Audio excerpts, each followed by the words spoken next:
नमस्कार दोस्तों, स्वागत है आपका फिर एक बार रोज़गार स्टेशन चैनल पे। आज मैं लेके आया हूँ एक नया वीडियो जिसमें कि हम लोग बात करेंगे रेलवे रिक्रूटमेंट बोर्ड की तरफ से जो ये नोटिफिकेशन आया है इसके बारे में। ये देखो CN नंबर 3/2024 ये जो नोटिस है इसमें कौन से पोस्ट है देखो दोस्तों, इसमें अब हम लोग देखेंगे। चलिए आगे देखते हैं। तो ये रिक्रूटमेंट है दोस्तों जूनियर इंजीनियर। उसके बाद है depot material superintendent, chemical and metrological assistant, metallurgical assistant, chemical supervisor research and metallurgical supervisor research. ये जो पोस्ट है इनके लिए ये जो रिक्रूटमेंट है ये रेलवे ने लाया है। देखिए दोस्तों, इसका जो डेट ऑफ एप्लीकेशन है कब से स्टार्ट हो रहा है, तो ये ऑलरेडी स्टार्ट हो गया है 30 जुलाई से ऑलरेडी हो गया है स्टार्ट। तो इसका लास्ट डेट क्या है देखो दोस्तों, ये लास्ट डेट जो है 29 अगस्त है। तो मतलब ये ऑनलाइन एप्लीकेशन का भी और पेमेंट ऑफ फ़ी का भी, आप फ़ी के लिए भी ये आखिरी तारीख है। इसके बाद जैसे कि मॉडिफिकेशन के लिए भी आपको टाइम दिया जाता है, बहुत सारी जो भर्तियां होती है उसमें। तो इसमें भी मॉडिफिकेशन का विंडो है वो 30 अगस्त से 8 सितंबर तक। ये देखो यहाँ पे जो विंडो है वो खुलने वाला है, मतलब अब कोई गलती हो गई है तो यहाँ पे वो आप सुधार सकते हो, अपने फॉर्म में चेंजेस कर सकते हो एप्लीकेशन फॉर्म में। ठीक है, तो चलिए आगे चलते हैं। देखिए दोस्तों, ये जो है वो पोस्ट है जो जिसकी हम लोग ने बात की। इसके पे लेवल क्या है, इनिशियल पे क्या रहने वाला है, उसका मेडिकल स्टैंडर्ड, फिर एज क्या रहने वाला है। एज देखो 18 से 36 साल दोनों पोस्ट के लिए दिया हुआ है। एज के बारे में हम लोग बात करेंगे इस वीडियो में आगे। उसके बाद टोटल वैकेंसीज देखो दोस्तों, जो पहला पोस्ट है केमिकल सुपरवाइज़र और रिसर्च वाला, उसमें 17 पोस्ट ही है, सिर्फ 17 पोस्ट है, और वो भी RRB गोरखपुर के लिए ही है। ठीक है, और जो दूसरा पोस्ट है जूनियर इंजीनियर और डेपो मटेरियल सुपरिटेंडेंट एंड वो जो पोस्ट है, इन पोस्ट के लिए 7,934 पोस्ट टोटल है। मतलब ये बहुत ज़्यादा पोस्ट है पहले पोस्ट के कंपैरिजन में। चलिए आगे देखते हैं कि इसके डिटेल्स क्या है। जैसे कि हम लोग ने बात की, एज 18 से 36 चाहिए, और इसमें जो स्टेजेस ऑफ एग्ज़ाम है कौन से को क्या क्या होने वाला है, तो देखो दोस्तों, इसमें 2 stages of computer based test CBT का 2 स्टेजेस होने वाला है। उसके बाद डॉक्यूमेंट वेरिफिकेशन होने वाला है, और उसके बाद मेडिकल एग्जामिनेशन होने वाला है। ठीक है, अभी आगे जाते हैं दोस्तों। इसमें देखेंगे क्या इसमें नेगेटिव मार्किंग है। हाँ है, तो कितना है ये 1/3 नेगेटिव मार्किंग है अगर आपका आंसर रॉन्ग होता है तो। ठीक है, हम इसमें से सिर्फ दोस्तों जो महत्व के मुद्दे हैं, इम्पोर्टेंट पॉइंट्स है, वही देखने वाले हैं। बाकी जो पॉइंट्स है मैं ये जो PDF है वो अपने टेलीग्राम चैनल पे अपलोड करने ही वाला हूँ। ठीक है, चलिए आगे चलते हैं। इसमें जो स्टैंडर्ड्स जो है, फिज़िकली फिट, आप फिज़िकल फिटनेस कितना चाहिए, क्या चाहिए, तो देखो ये मेडिकल स्टैंडर्ड्स यहाँ पे दिए हुए हैं, तो वो आप नोट कर लेना। उसके बाद हाँ, एज के बारे में, एज रिलैक्सेशन कितना है, तो एज तो 18 से 36 हम लोग ने देखा। उसके बाद एज रिलैक्सेशन जो है वो SC और ST के लिए जो है वो देखो यहाँ पे दिया हुआ है, वो 5 साल है। उसके बाद OBC नॉन क्रीमिलियर के लिए 3 साल है। फिर एक्स सर्विसमैन उनके लिए भी जो एज रिलैक्सेशन है वो डिफरेंट डिफरेंट कैटेगरी के लिए डिफरेंट दिए हुए हैं। देखो 3 साल, 6 साल, 8 साल, जो जो कैटेगरी से आप बिलोंग करते हो वो देख लेना। ठीक है। उसके बाद जो physical person with benchmark disabilities, तो जो डिसेबल पर्सन है उनके लिए भी जो एज रिलैक्सेशन है वो दिया हुआ है यहाँ पे। अभी जो ग्रुप सी और डी के जो पहले से ही जो रेलवे में है ग्रुप और सी और डी में, और वो अगर ये एग्ज़ाम में ये पोस्ट के लिए अप्लाई किया है उन्होंने, तो उनको भी इतना रिलैक्सेशन है। जो ऑलरेडी सर्विस में है उनके लिए। ठीक है, आगे जाते हैं। और देखो दोस्तों, और रिलैक्सेशन जो दिया हुआ है वो है रेलवे काशी administrative offices such as railway canteens, cooperative societies and institutes. इसमें भी जो काम करने वाले कैंडिडेट है उनके लिए 5 साल तक का जो है वो up to the length of service rendered और 5 years whichever is less. ठीक है, मतलब कम से कम 5 साल उनका जो सर्विस है वो होना चाहिए, उनको भी थोड़ा जो रिलैक्सेशन है वो यहाँ पे मिलने वाला है।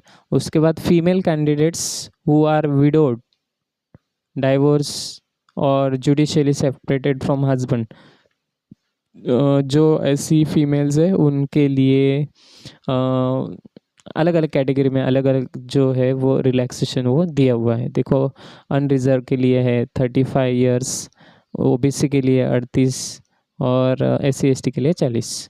ठीक है, तो ये हो गया एज रिलैक्सेशन। आगे चल के देखते हैं क्या है। एग्जामिनेशन फ़ी जो है वो है 500 रुपीज़, जैसे कि यहाँ पे दिया हुआ है। और SC ST, ex serviceman, female, transgender, minorities,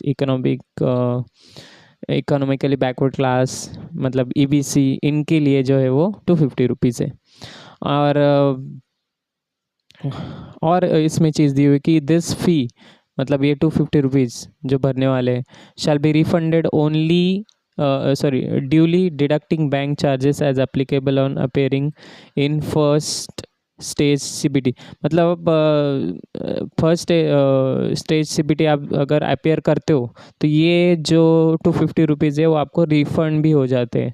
ठीक है, मतलब सीरियस कैंडिडेट जाए इसलिए उन्होंने ऐसा किया हुआ है। ठीक है, आगे देखो दोस्तों, मोड ऑफ पेमेंट आप debit card, credit card, UPI इनसे पेमेंट कर सकते हो। ठीक है, आगे जो इम्पोर्टेंट पॉइंट्स है वो हम लोग इसमें कवर करेंगे।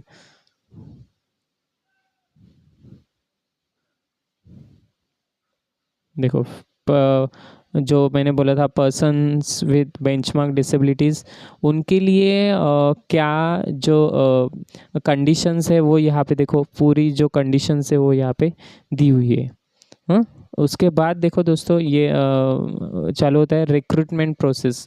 रिक्रूटमेंट कैसे होने वाला है, तो रिक्रूटमेंट में जैसे कि हम लोग ने ऑलरेडी देखा कि 2 स्टेजेस में CBT होने वाला है, CBT 1, CBT 2, और उसके बाद होगा आपका डॉक्यूमेंट वेरिफिकेशन और उसके बाद होगा मेडिकल एग्जामिनेशन। ठीक है, तो ये जो 4 प्रोसेस है वो यहाँ पे मेंशन किए हुए हैं। उसके बाद देखते हैं फर्स्ट CBT जो कि होने वाला है 90 मिनट्स के लिए। ओके, 90 मिनट्स का होने वाला है और 100 क्वेश्चन होने वाले हैं उसमें। और देखो यहाँ पे ग्रीन कलर से मैंने मार्क भी किया हुआ है कि 120 मिनट्स दिए जाने वाले हैं जो बेंचमार्क डिसेबिलिटी वाले कैंडिडेट है उनके लिए, जिनके साथ स्क्राइब मतलब कोई एक मददगार होगा, लिखने वाला होगा। हाँ, उनके लिए जो है 120 मिनट्स है। तो इसके बाद देखते हैं सब्जेक्ट कौन से हैं। तो इसमें मैथ्स है, मैथ्स में कौन से टॉपिक है वो भी मेंशन किए हुए हैं। तो ये टॉपिक्स आपको, इस टॉपिक्स के हिसाब से आपको जो है आपकी पढ़ाई करनी है। उसके बाद है जनरल इंटेलिजेंस एंड रीजनिंग। उसके बाद है जनरल अवेयरनेस। ठीक है, उसके बाद है जनरल साइंस। तो साइंस के लिए भी क्या पढ़ना है, CBSE के कौन से 10वीं तक के जो बुक है वो पढ़ने हैं, ये सारी चीज़ें यहाँ पे दी हुई है। और इसमें कितने क्वेश्चंस कौन से सब्जेक्ट से आने वाले हैं, ये भी यहाँ पे मेंशन किया हुआ है। ये देखो, ये टेबल में ये मेंशन किया हुआ है कि नंबर ऑफ़ क्वेश्चन कहाँ से कितने होने वाले हैं CBT 1 में, ठीक है, और उसके लिए मार्क्स कितने मिलने वाले हैं। ठीक है, आगे चल के देखते हैं। अभी इसमें हम लोग CBT 1 की बात कर रहे हैं, तो minimum percentage of marks for eligibility in various categories.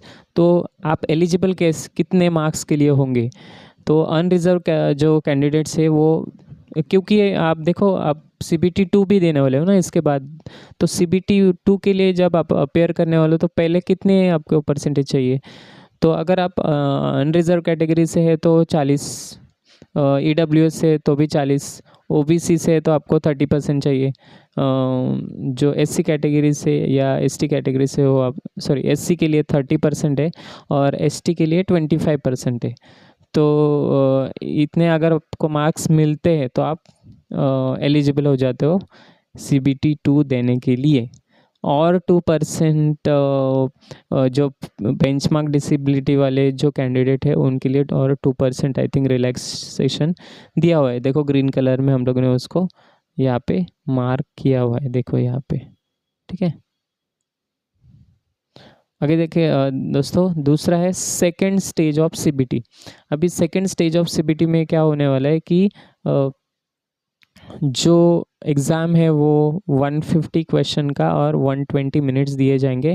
Questions अभी ज़्यादा है और जो जिनके साथ स्क्राइब होगा ऐसे कैंडिडेट्स के लिए 160 मिनट्स दिए हुए हैं, मतलब 40 मिनट्स उनको एक्स्ट्रा जो दिए हुए हैं, ठीक है।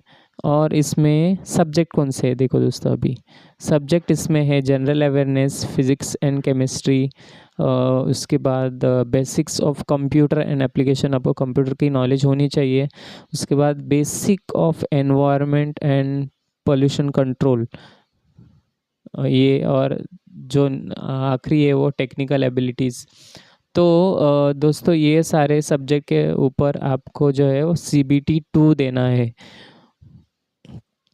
देखिए दोस्तों, यहाँ पे सब्जेक्ट्स दिए हुए हैं और उनके वेटेज कितना होने वाला है कि कितने मार्क के लिए कितने क्वेश्चन आने वाले, कितने क्वेश्चन आने वाले हैं, और यहाँ पे देखो कितने मार्क्स के लिए आने वाले, ये दिया हुआ है। चलो थोड़ा नीचे जाते हैं, और यहाँ पे अभी मिनिमम परसेंटेज कितना होने वाला है अगर आप इसमें भी क्या मतलब CBT 2 में भी आप एलिजिबल या क्वालिफाई करना चाहते हो, तो इसमें आपको है जो परसेंटेज आपको पहले दिया था CBT 1 के लिए, वैसा ही सेम परसेंटेज ऑफ मार्क्स आपको चाहिए, ठीक है। उसके बाद जो इम्पोर्टेंट पॉइंट्स लोग देखेंगे,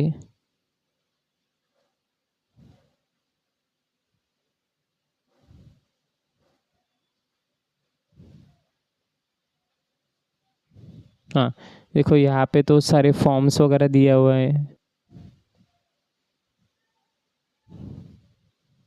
ये सारे फॉर्म्स उनके लिए हैं।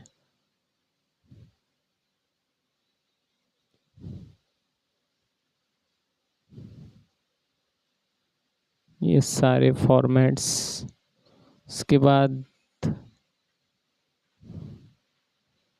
देखो दोस्तों यहाँ पे जो है ये डिपार्टमेंट्स दिए हुए हैं, ठीक है, और उनके जो मेडिकल स्टैंडर्ड है वो दिए हुए हैं, हर एक पोस्ट के जो मेडिकल स्टैंडर्ड है वो दिए हुए हैं। अगर आपको कोई प्रॉब्लम नहीं है तो कोई प्रॉब्लम नहीं, लेकिन अगर कोई प्रॉब्लम है तो फिर आप उसके हिसाब से आप कहाँ पे फिट बैठते हो उसके लिए उस पोस्ट के लिए आप अप्लाई कर सकते हो, है कि नहीं। तो ये देखो आखिरी चीज़ हम लोग देख रहे हैं, ये वैकेंसी टेबल, कहाँ पे कितनी वैकेंसीज़ है वो यहाँ पे दी हुई है। देखो ये पूरे वैकेंसीज टेबल है, कौन सी वैकेंसीज कहाँ है, ये देखो।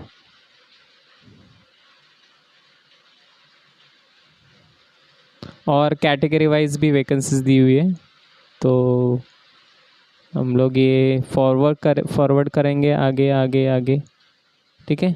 तो यहाँ पे होता है ये PDF ख़त्म। तो दोस्तों, और वीडियोस के लिए हमारा चैनल सब्सक्राइब कीजिए, इस वीडियो को शेयर कीजिए, लाइक कीजिए। धन्यवाद।